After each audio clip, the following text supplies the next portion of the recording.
Well, new at 10, no King's Day protests were held across the country. People were gathered from World's Fair Park all the way to downtown Knoxville for the event. Reporter Emily Crabtree joins us with more about today's demonstrations. Leaders with advocacy group Indivisible Tennessee say thousands of people showed up to the protest in Knoxville. We saw people line the streets from World's Fair Park to downtown.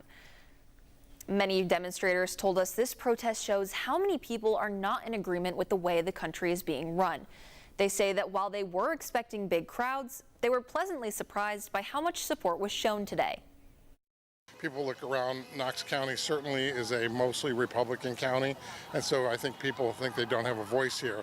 And so at an event like this, you get to see like-minded individuals, you get to talk to other people, and it's just great to share that same camaraderie and the same mission and vision. Protesters also say that these protests are not anti-American. They say the protests allow for the voices of the public to be heard. This is not Democrats versus Republicans. This is the American people. We are all Americans. This is the American people speaking out against tyranny, speaking out against the wrongdoings that's happening in the White House, not just in the White House, just our whole government, you know, like the power of the people is stronger than the people in power, and that's it. Protests were held across East Tennessee. Hundreds of people showed up at No King's Day protests in Maryville and Oak Ridge. Some said they were glad they were able to join these protests since there weren't any in their area.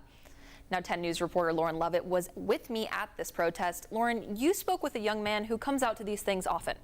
Emily, William Mendoza is only 19, but he's been an activist who's not afraid to speak out for years. He was joined by lots of people who are standing up for the same things he is. Mendoza says sometimes it can feel like he's alone in his opinions, but events like this help him see how alike the community can be, from people his age to older ones and people he says that don't look like him, all coming together for the same reason.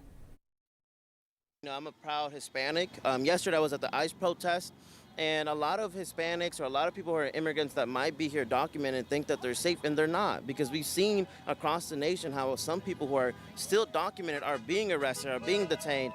And that's the biggest thing about me, is that maybe they're not coming for you right now, but they will when they're done with us.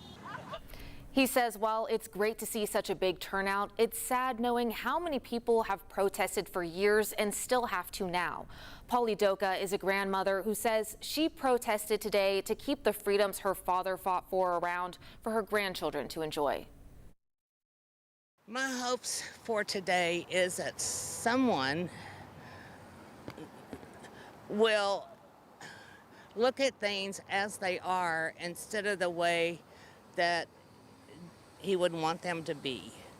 Because there's a lot of people out here, there's a lot of people fighting for freedom of speech, for our basic freedoms that we've never thought we would lose. They say they want leaders to understand the importance of democracy and hope that they'll fight for it. Those protests continued throughout the evening. I'll send things back to you. Thanks, Emily. Thanks, Lauren. Now, of course, not everyone agrees with these protests or the changes that people are rallying for. We did speak to Representative Chuck Fleischman yesterday ahead of the calls to action, and he says he supports the current immigration policies. The law on the books is being followed by ICE and by the president. We are just basically going out and enforcing the existing immigration laws on the books of America. We're a country of rule of law. We need to be stern in this.